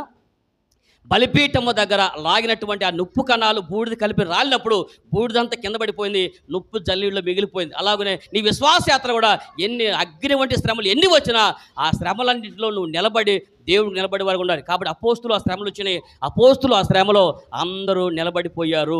అర్థమవుతుందండి? ఇస్కరియోతు యూదని కలపాకండి. ఎందుకంటే అసలు ఇస్కరియోతు యూద పేరుకు అపోస్తుల పిల్లల లెక్కలో వచ్చాడే తప్ప వాడు రక్షించబడి రక్షణలోకి రాలా. దేవుని చిత్తమైతే అతని గురించి అతను రక్షణలోకి రాకోకుండా దేవుడితో ఎలా నడిచాడో రాబోయే దినాలు మీకు చెప్తాను. కానీ మిగిలినటువంటి అపోస్తున్నటువంటి 11 మంది తర్వాత ఇంకొక వ్యక్తికి వచ్చి జాయిన్ అయ్యాడు. కాబట్టి ఆ 12 మంది ఎన్ని శ్రమలు వచ్చినా, ఎంత జల్లిని వేసినా ఆ శ్రమల కొలిములు ఆ జల్లిలో నిలబడి ఏమండి ఇవన్నీ పోయిన శ్రమలన్నీ తట్టుకుని దేవుడు కూడా నిలబడగలిగాడు. కాబట్టి శ్రమలు జల్లిడం మనకు కనపడుతుంది. 3 జల్లీలు చెప్పా, గుర్తుపెట్టుకుని చెప్పండి. ఇప్పుడు ఏమండి దుష్టత్వమును మనలోంచి వేరు చేసే ఒక జల్లిడ. రెండోది జనములో నుంచి పాపిష్టి జనములో నుంచి ప్రత్యేకించినటువంటి జల్లిడ. 3వ జల్లిడ శ్రమలో నుంచి ప్రత్యేకపరిచే జల్లిడ. 4వ జల్లిడ కూడా చెప్తాను, మీరు చూడండి ఒకసారి. పరిశుద్ధ గ్రంథంలో న్యాయాధిపతుల గ్రంథము 7వ అధ్యాయము ఫాస్ట్గా తీయండి. న్యాయాధిపతుల గ్రంథం 7వ అధ్యాయం 4వ వచనం చూడండి. ఒక చక్కని జల్లిడ కనపడతా ఉంటుందండి. 10,000 మంది నిలిచి ఉండగా యెహోవా ఈ జనులు ఇంకా ఎక్కువ మంది ఏం చేయాలంట? రైట్, ఇక్కడ మీకు ఇంకో చక్కని మాట కనపడదండి. 7వ అధ్యాయం 3వ వచనం చదువున్నాను ఒకసారి. న్యాయాధిపతుల గ్రంథం 7వ అధ్యాయం 3వ వచనం. కాబట్టి నీవు ఎవడు భయపడి వణుకుచున్నాడో వాడు త్వరపడి గిలాదు కొండ విడిచి తిరిగి వెళ్ళవని జనులు విలునట్లుగా ప్రకటించమని గిద్యోనుతో సెలవిచ్చాను. ఇక్కడ ఇంకొక జల్లిడి కనపడదండి. ఏమండి? యుద్ధం చేయడానికి వీరు మిద్యానుల మీదకి యుద్ధం చేయడానికి బయలుదేరుతా ఉన్నారు. అన్ని శత్రుముఖ అనేటువంటి చాలా మంది వచ్చారు. ఆ యుద్ధం చేసేటువంటి సమయంలో జనం అందరూ ఎవరు వస్తారు యుద్ధానికంటే వెళ్ళాలి కాబట్టి అందరూ చాలా మంది జనం వచ్చారండి. చూస్తూ ఉంటే వేల మంది జనం వచ్చి నిలబడ్డారండి గిద్యోనితో కూడా. ఆ గిద్యోనికి అందరం చూశాడండి. అప్పుడు చూసి అంటాడు, కొండ మీదకి ఎక్కి దేవుడు ఒక మాట చెప్పన్నాడు, ఎవడు భయపడి ఉడుకుతాడో వాడు గిలాదు కొండ విడిచి వెళ్ళిపోమని చెప్పాడండి. అర్థమైంది మీకండి? అప్పుడు గిలాదు కొండ నిలబడి, అబ్బాయి మీలో ఎవడైతే భయపడి ఉడుకుతున్నాడో వాళ్ళు గిలాదు కొండ విడిచి వెళ్ళిపోండి అనగాని ఎంతమంది వెళ్ళిపోయారండి? ఎంతమంది వెళ్ళిపోయారు? 22,000 మంది వెళ్ళిపోయారండి. అంటే వీళ్ళందరూ ఎవరు?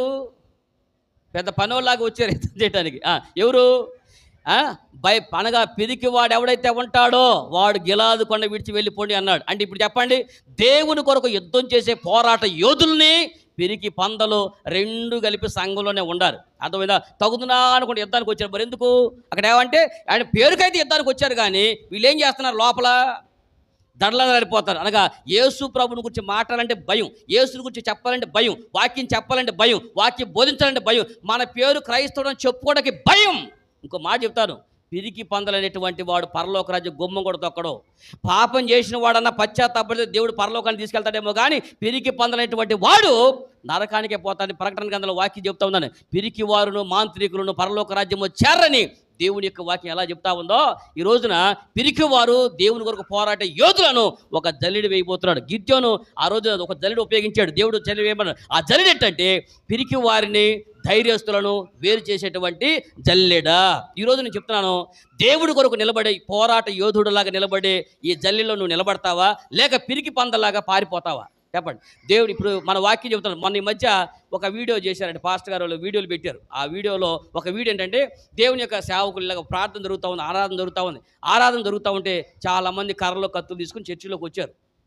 చర్చిలోకి వచ్చి యేసు ప్రభు దేవుడు కాదని చెప్పు అని చెప్పేసి దాన్ని వాళ్ళని దేవుడు కాదని చెప్పు, లేకపోతే నేను తంతాము అని చెప్పేసి అంటారు. ఏమండి, ఆ కర్రలు తీసి రాగానే యేసు ప్రభు దేవుడు కాదని చెప్పుకుంటా కొంతమంది చాలామంది ఎగిరిపోయారండి. కానీ అక్కడ కొంతమంది ముసలోళ్ళు వాళ్ళు కొంతమంది 4-5 నిలబడ్డారండి. వాళ్ళు నువ్వు కొట్టు, నువ్వు సంపు, నువ్వు ఏదైనా చెయ్యి, యేసు ప్రభువే దేవుడు అని చెప్పారండి. వెంటనే ఈ కొడతా కూర్చున్నటువంటి వాళ్ళు ఈ ముసుగులు తీసేస్తే ఆ చర్చి పాస్టర్ గారే.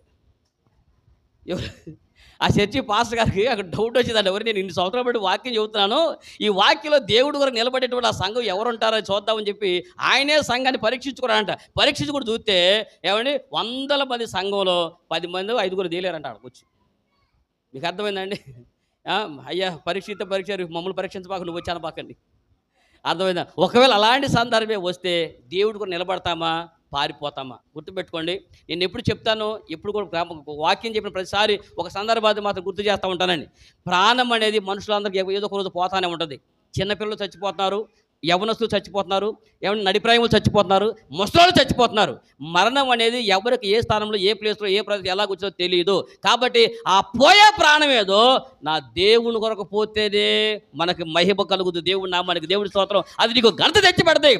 అన్నీ కాకు లాంటి ఈ లోకుల మధ్య కలకాలం బతిక కంటే యోధా గోత్ర సింహమైన యేసు కోసం క్షణికాలం బతికి చస్తే ఏంటండి? దేవుడి స్తోత్రం కలుగును గాక. కాబట్టి సత్యము కొరకు మన ప్రాణాలు పోయినా పర్వాలేదండి. అందువల్ల ఎలా చిన్న దేవుడి వాక్యం చెప్పడానికి ఒక భయం, దేవుడి మాటలు చెప్పడానికి ఒక భయం, అర్థమవుతుందా? కాబట్టి పిరికి వాళ్ళంటి వారు గిలాదు కొండ విడిచి ఏమన్నాడు? పిరికి వారు గిలాదు కొండ విడిచి వెళ్ళిపోయిన అనగా దేవుని సంఘమైనటువంటి ఈ కొండపై నుంచి పిరికి వాళ్ళు యుద్ధము చేయలేరు. రేపు మీరు పరలోక రాజ్యంలోకి వెళ్ళాలి. ఆ పరలోక రాజ్యంలో విశ్వలోకాలు ఏలాలి. అలాంటి ఏలాల్సినోడు పిరికి వాడైతే ఎలా ఏడతాడండి? ఏమండి, అలా పిరికి పది ఎలా ఏలాడతాడు? అది ఎవరో ఒక సందర్భంలో రాసి పెట్టారని ఒక పుస్తకాలు అనుకున్న ఒక సందర్భంలో చెప్పారు. ఏమంటే యుద్ధం చేస్తున్నటువంటి ఒకడు యుద్ధం చేస్తూ సందర్భంలో యుద్ధం నుంచి పారిపోతా ఉంటే ఆ రాజు ఎదురుపడ్డాడంట. రే ఏడకరా పోతున్నావంటే ఆడిని బట్టి ఆపాడు. అమ్మో నేను యుద్ధం చేయలేకపోతానండి, చాలామంది వాళ్ళు శత్రువులు బలంగా ఉన్నారు, మా వల్ల కావట్లేదు, మేము తిరిగి వెళ్ళిపోతామని అంటే ఆయన అనంటే నీ పేరేంటారు అన్నాడంట. గుర్తుపెట్టుకుందామని గుర్తుపెట్టుకున్న పేరేంటంటే నా పేరు అలెగ్జాండర్ అన్నాడంట. ఎవరు? అలెగ్జాండర్ అంట. ఆడన్నాడు, ఒరే ఒకటి నీ పేరన్నా మార్చుకో, లేదా నీ బతుకన్నా మార్చుకో. ఏంటది? ఒకటి నీ పేరు మార్చుకో, లేదా అరే అలెగ్జాండర్ అనేటువంటి వాడు పారిపోయేవాడేనా? అరే నీ పేరుకి నీ తీరుకి ఏమైనా సంబంధం ఉందా? నీ పేరేంటి, నువ్వు నడిచే తీరేంటి, నీ పేరేంటి? అలెగ్జాండర్. మనం చేసేది అలెగ్జాండర్ అటువంటి వాడు పిరికాడేనా? ఏమండి, ఎలాగ ప్రపంచం మొత్తాన్ని ఒంటి చేతితో గడగడలాడించేటువంటి వాడు, యావత్ ప్రపంచాన్ని అతి చిన్న వయసులోనే ప్రపంచాన్ని జయించేటువంటి అలెగ్జాండర్ భయం అనేది తిరిగినటువంటి వాడు. ఏమండి అలెగ్జాండర్ చిన్న వయసులోనే మనుషులు అనేక మందికి మాట విన్న గుర్రాన్ని కూడా ఒంటి చేత గుర్రాన్ని కంట్రోల్ చేసినటువంటి వాడు, పొగరబోతు గుర్రాలని కంట్రోల్లో పెట్టేటటువంటి వాడు, ప్రపంచాన్ని వెనకడుగు వేయకుండా జయించిన వాడు. ఇంకా నేను జయించడానికి రాజ్యం లేదు, ఈ నీళ్లు మొత్తం సముద్రం అంతా జనం అయిపోతే నేను వీళ్ళని కూడా జయిస్తాను అన్నవాడు. అందుకని అరే అలెగ్జాండర్ అనేటువంటి పేరులో భయం అనేది లేదురా, నువ్వు ఆ పేరన్నా మార్చుకొని నీ తీరన్నా మార్చుకొని అన్నాడు. అంటే అర్థం ఏంటంటే దేవుడి క్రైస్తవుడు అనేటువంటి వాడే ధైర్యవంతుడిగా నిలబడాలి. ఎలాగునా క్రైస్తవుడు అనేటువంటి పేరుకి క్రీస్తు కొరకు నిలబడేటువంటి వారి క్రైస్తవులు తప్ప పిరికి పందలైనటువంటి వారు భయపడి వణికేవాడు గిలాదు కొండ విడిచి వెళ్ళిపోమని అనగా పిరికి వారిని ఎవరిని వేరు చేశాడు? పిరికి వారిని దేవుని కొరకు నిలబడే ధీరులను వేరు చేసేటువంటి జలిడ గిద్యోను పట్టేటువంటి జలిడ. ఈ రోజున పిరికివాడిగా పిరికిదానిలాగా దేవుని మాటలు ప్రకటించలేకుండా దేవుని కొరకు బతకలేకోకుండా పిరికివాడిలాగా పారిపోతారో, లేక కష్టమైన నష్టమైన దేవుడి కొరకు వదులుడు నిలబడి ఆ పరలోక రాజ్యము చేరేంత వరకు ఖడ్గము ధరించినటువంటి దేవుని యొక్క వాక్యమని ఖడ్గము ధరించి నిత్య జీవాన్ని చేపట్టే వీరులాగా పోరాడతావో ఈ జలిడి నిన్ను తేల్చేస్తుంది. ఈ జలిడి పట్టినప్పుడు గుర్తుపెట్టుకో, నువ్వు పిరికివాడవో పిరికిదానవో లేక దేవుని రాజ్యము నిలబడేటువంటి ధైర్యవంతుడివో నీకే వదిలేస్తున్నాను. ఆఖరి విషయం చెప్తున్నాను. జలిడ అటువంటిది ఆఖరి జలిడి ఎక్కడి విషయాలు మీరు చూడండి. ప్రసంగి గ్రంథము 3వ అధ్యాయము 18వ వచనం. ప్రసంగి గ్రంథము 3వ అధ్యాయం 18వ వచనం మీరు చూస్తే చక్కని మాట కనబడేది. కాగా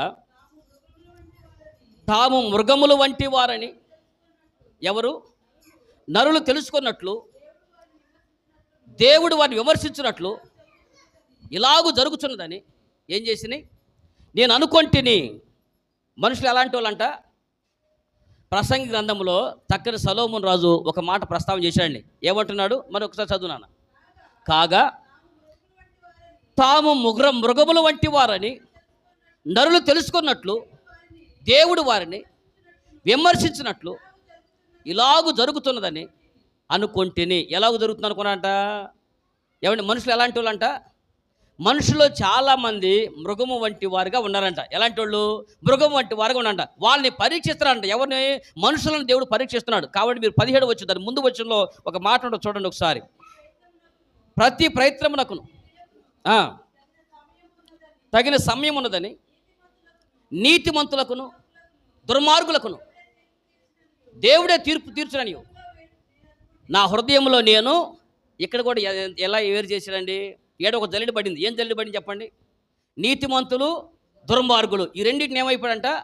వేరు చేయబడతాడు. దేవుడు ఇద్దరిని విమర్శిస్తాడు. ఈ లోకంలో ఉన్నటువంటి వారందరినీ ప్రతి వాడు విమర్శలోకి వస్తాడు. దుర్మార్గుడు విమర్శలోకి వస్తాడు, నీతిమంతుడు విమర్శలోకి వస్తాడు. అయితే ఈ విమర్శ దేవుడు చూస్తున్నప్పుడు ఏంటంటే దుర్మార్గులు ఎలా ఉండాలంట? మృగము లాంటి ప్రవర్తిస్తున్నారంట. నిజమే కదా? ఈ లోకంలో మనం చూస్తూ ఉన్నామండి. అమ్మ ఈ రీసెంట్గా మనం ఇప్పుడు పాతకాల చరిత్ర గురించి మాట్లాడుతున్నాం. పాతకాల చరిత్ర కూడా అవసరం. రీసెంట్గా ఈ మధ్యకాలం మన మధ్య జరిగినటువంటి సంఘటన ఒక అనంతపురం ప్రాంతంలో ఒక సంఘటన రోజు సోషల్ మీడియాలో కానీ మెయిన్ స్ట్రీమ్ న్యూస్లో కానీ ఎంత హైలైట్ అయిందండి. ఒక అమ్మాయిని, ఒక దళిత అమ్మాయిని 14 సంవత్సరాల పిల్ల అంట. ఆ పిల్ల 14-15 సంవత్సరాల ఒక పిల్లని 14 మంది సంవత్సరాల తరబడి ఆ పిల్లని మానభంగం చేశారంటండి. ఆ పిల్ల చేశారంటండి. ఏమండి అసలు ఎలాగుంటుందో చెప్పండి? అదే మన బిడ్డలైతే మన బిడ్డలకి మన చుట్టాలకి మన బంధువులకి ఇలా జరిగితే రక్తం ఎలా ఉడికి చెప్పండి? అలాంటి తత్వం అసలు మనుషులకు ఏమైపోతుందని చెప్పండి? ఇది మనిషి చేసే పని అనా? మనిషి అనేవాడు చేస్తాడా? మృగాలు కూడా చేయవు కదా ఈ పనులు. కనీసం క్రూరమైన మృగాలు కూడా ఈ పనులు చేయవు కదా. ఈరోజు క్రూర మృగాలు కూడా తన కన్న సంతానాన్ని బాగా చూసుకున్నాయి. జంతువులు బాగా చూసుకున్నాయి, పశువులు బాగా చూసుకున్నాయి. తన పశువులు కూడా ఒక గేదెలు కానీ, ఒక ఆవులు కానీ, ఒక గొర్రెలు కానీ, మేకలు కానీ, చివరికి సింహాలు, పులులు కానీ తమ పిల్లల జోలికి ఎవరైనా వస్తూ ఉంటే ఆ పిల్లలు పొదిగిట్టో పెట్టి కాసుకున్నాయి. చివరికి కోడి కూడా తన పిల్లలు పొదిగిట్టో దాచుకొని గెద్దపాలను బాగా ప్రేమగా చూసుకుంటుంది కదా. ఇలా ఒక జాతి చంపట్లేదే, ఒక జాతి జాగ్రత్తగా కాసుకుంటా ఉంది. మీరు ఆలోచించండి. ఇప్పుడు మేకలుండి మేకను చంపుకోవడం ఎప్పుడన్నా చూసారా? మేక ఎప్పుడన్నా చంపుద్దా? కుందేలు చంపడం చూసారు ఎప్పుడన్నా? ఏమంటే సింహాలు చంపుకోవడం చూసారా? పులులను చంపుకోవడం చూసారా? ఎవరు చంపుతాయి? ఏమని చెప్పండి? చివరికి మృగాలు కూడా తమ జాతి విషయంలో బాగా తమ కంటే తక్కువ జాతి చంపుతున్నాయి. అంటే వేరే జాతి వాటి చంపుతున్నాయి. అనగా ఆ జంతువు కానీ మిగిలి చంపుతున్నాయి. మరి మనుషులు మాత్రము ఎవరు చంపుతున్నారు? మనకంటే తక్కువైనటువంటి జంతువులు ఎటు చంపు తింటున్నాం. ఏమంటే ఆ పశువులు ఎటు తింటున్నాం, చక్కగా కోళ్ళు తింటున్నాం, మేకలు తింటున్నాం. ఈ జాలినట్టుగా చివరికి సొంత జాతి మనిషిగా చూడుకోకుండా, మనిషిని ప్రేమించుకోకుండా, మనిషిగా గౌరవించుకోకుండా ఇవేం పనులండి? ఈ మృగాలతో పోల్చడం కూడా వీళ్ళకి మృగాలను అవమానించడం కదండి. ఇవి మృగం చేసే పనులండి, పసిపిల్లలను చిదిమేస్తున్నటువంటి వారు, ఇలా చిన్న చిన్న పిల్లల్ని కూడా చూడుకోకుండా 14 మంది వాళ్ళని మనుషుల మృగాల, అసలు అలాంటి వాళ్ళకి అసలు ఏమని తీర్పు చేస్తారో, ఏమని మాట్లాడాలో, అలాంటి వాళ్ళు ఏమని మాట్లాడాలనిపిస్తుందో మనకు అర్థమవుతుందా? ఈ రోజున మృగంతుల మనుషులైపోయి ఒకరోజు గుర్తుపెట్టుకోండి, ఇలాంటి మృగపు చేష్టలు, మృగపు మనుషులు దుష్టత్వంగా బతికినంతకాలం బతకండి, ఎదగనివ్వండి. కానీ రోజు రాబోతా ఉంది, దేవుడు జల్లెడ వేస్తాడు. దేవుడి యందు భయభక్తి లేకుండా, మనిషిగా బతకుండా, మానవత్వాన్ని మర్చిపోయినటువంటి ప్రతి మృగాన్ని రేపు తీసుకుని వెళ్ళి తీర్పు చేస్తాడు. నిత్య అగ్నిదండకంలో ఒక్కరోజు కాలిపోతారు అనుకుంటున్నారేమో. ఈ దుర్మార్గులు ఒకరోజు ఒకవేళ అగ్నిగుండం ఉంటే, అగ్నిగుండం పడిపోతే ఏంట్రా ఏమైందంటే ఒకరోజు కాలి బుడితే చస్తావు అనుకుంటామేమో. చావో, చస్తూనే ఉంటావు. అర్థమైందా? యుగములు ఆ పురుగు నిత్యము అగ్ని ఆరదు, పురుగు చావదు. ఈ దుష్టత్వం బతికిన ప్రతి ఒక్కడు నిత్యము అగ్ని గంధకలబడి కేకలు పెడుతూ జీవితం అంతా కూడా ఈ లోకమునంత కాలము వాడు అలాగ మండుచూ ఉండాల్సిందే, వాడు వేదన పడతాల్సిందే. నువ్వు ఒకవేళ నీ బలహీనమైనటువంటి పిల్లలు ఎవరైనా దొరికితే ఆ బలహీనమైన పిల్లల్ని నువ్వు ఒకరోజు బాధ పెట్టగలుగుతావు, సంవత్సరం బాధ పెట్టగలుగుతావు. కానీ దేవుడి చేతిలో పడుట భయంకరం. ఏ భయంకరమైన దేవుడి చేతిలో ఈ దుర్మార్గులు పడితే రేపు వాళ్ళ బతుకంతా కూడా తీసుకు సావాల్సి వస్తూ ఉంటుంది. కాబట్టి దుర్మార్గులకు, నీతిమంతులకు ఒక జల్లెడ పట్టబోతూ ఉంది. గుర్తుపెట్టుకోండి, ఆ దుర్మార్గపు మనలో రాకుండా, ఆ దుష్టత్వం మనలో రాకుండా, మనిషిగా ప్రేమించేటువంటి పరిపూర్ణ మానవత్వం కలిగినటువంటి యేసు రక్తములు మనం కడగబడ్డాం. మలినము లేని రక్తము, నిష్కలంకమైనటువంటి రక్తములో నేను కడగబడ్డాం కనుక ఆ యేసు రక్తము మనలో ఏ దుర్నీతి లేకుండా, ఏ దుష్టత్వం లేకుండా మనల్ని మనిషిగా బతకమని చెప్తున్నటువంటి క్రీస్తు యొక్క ప్రేమలో కడగబడిన మనం వాక్యం ఎప్పుడు కూడా ప్రభువా నాలో దుష్టత్వం రావద్దు ప్రభా, ఈ మృగతత్వం రావద్దు ప్రభా, ఎందుకంటే ఒకనాడు జల్లెడ వేయబోతున్నావు. ఆ జల్లెడ నీతిమంతులను దుష్టులను వేరు చేయబోతుంది కనుక. కాబట్టి నేను ఆ రోజు నువ్వు జల్లెడ వేసినప్పుడు నేను నీతిమంతుల్లో ఉండాలి తప్ప ఈ దుష్టుల సమూహం నేను ఉండకూడదయ్యా, ఈ దుష్టత్వం నేను ఉండకూడదని మనం ప్రార్థన చేసుకుందాం. ఈ జల్లెడ మనకు తెలిసేది ఏంటంటే దుష్టులను నీతిమంతులను వేరు చేసేటువంటి జల్లెడ. అంటే దేవుడు ఏం చెప్పిస్తాడు, సొలొమోనుతో ఏం చెప్పిస్తారంటే మనిషి అనేటువంటి వాడు మృగంలాగా ప్రవర్తిస్తున్నాడన్న సంగతి దేవుడు చెప్పాలనుకున్నాడంట. ఏంది నేను మనసులో అనుకుంటుని ఏమనుకున్నా తెలుసా, ఈ మనుషులు మృగాల కంటే దారుణంగా తయారవుతున్నారు చాలామంది. ఆ సంగతి దేవుడు చెప్పడానికి నీతిమంతులను దుర్మార్గులను ఒకనాడు పరీక్షించబోతున్నాడు. ఆ పరీక్ష ద్వారా ఈ 2 జాతులు వేరైపోతాయి, ఈ 2 మనకు కనబడతా ఉంటాయి అన్నాడు. కాబట్టి ఈ రోజున మనము కూడా గుర్తుపెట్టుకోండి, ఈ ప్రత్యక్ష గుడారం దగ్గరికి వచ్చేసరికల్లా ఈ జల్లెడ మనకు కనబడతా ఉంది. ఈ జల్లెడ వంటి యొక్క మనకి కనబడేటువంటి జల్లెడలో, ఇత్తడి జల్లెడ వల వంటి ఈ జల్లెడలో మనం ఎలా ఉండాలో తెలుసా అండి? నుప్పులాగా ఉండాలి తప్ప బూడిదలాగా ఉండకూడదు. ఎందుకంటే ఆ నుప్పు పట్టి మరలా బలిపీఠం పైకి వస్తుంది. అర్థమవుతుందా? మరలా దహన బలిపీఠం మీద కొంటా ఉంటుంది, నిత్యము మండుతూనే ఉంటుంది. కాబట్టి మండుతూ ఉన్నటువంటి అగ్నిలాగా మనం ఉండాలి తప్ప బూడిదైపోయేటువంటి వాటిలాగా మనము ఉండకూడదన్న సంగతి గుర్తుపెట్టి, జారిపోయి బూడిదలాగా ఉండకూడదు.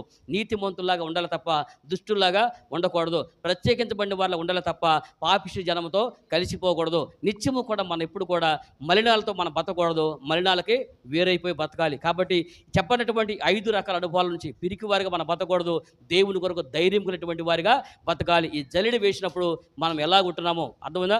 ప్రతిరోజు ఇక్కడ నుంచి మనం ఈ ప్రత్యక్ష గుడారం ధ్యానం చేసేసారి మనము కూడా ఈ వాక్యం అనేటువంటి జల్లెడ మనం వేసుకుందాం. ఈ జల్లెడ వేసినప్పుడు మనలో నుంచి మలినాలు వేరైపోతాయి. ఈ జల్లెడ వేసినప్పుడు జనాల నుంచి మనం ప్రత్యేకించి వేరు చేయబడతాం. ఈ జల్లెడ వేసినప్పుడు మనం ఒకవేళ దేవుడికి వ్యతిరేక శ్రమలు ఉన్నప్పుడు ఎలా ఉన్న శ్రమలో దేవుడికి నిలబడాలో, శ్రమలో పడిపోకుండా ఎలా నిలబడో తెలుస్తుంది. ఈ జల్లెడ వేసినప్పుడు మనం పిరికి వారము, ధైర్యస్థం తెలుస్తుంది. ఈ జల్లెడ వేసినప్పుడు మనం నీతిమంతులమో దుష్టత్వం కలిగిన వారమో మనకు తెలిసిపోతుంది. కాబట్టి దుష్టులను నీతిమంది వేరు చేసేటువంటి ఈ జల్లెడ ఈరోజు మనకు ప్రత్యక్ష బలిపీఠం దగ్గర గుడారంలో బలిపీఠం కనబడుతుంది కనుక ఈ బలిపీఠం ఉన్నటువంటి ఈ గుడారంలో ఉన్నటువంటి ఈ జల్లెడ చూసినప్పుడల్లా మనం కూడా వాక్యముతో జల్లెడ పట్టబడి మంచి దేవుని కొరకు అగ్నిలాగా మనేటువంటి కణాలుగా నిత్యం మండుతూ ఉన్నాము, ఆత్మీయతలో మండుతూ ఉన్నాము. మనలో ఏ మలినం అయితే ఉన్నాయో అవన్నీ కూడా సరిదిద్దుకొని పవిత్రమైన పరిశుద్ధమైనటువంటి జీవితంలో జీవిస్తూ దేవుని కొరకు నిత్యం మండి అగ్ని కణాల వలె మండుతూ ఉన్నాము, ప్రకాశిద్దాము, అనేక మంది జీవితాలని వెలుగు నింపుదాము. దేవుడి మాటలు దీవించునుగాక. అది కూడా ప్రార్థన.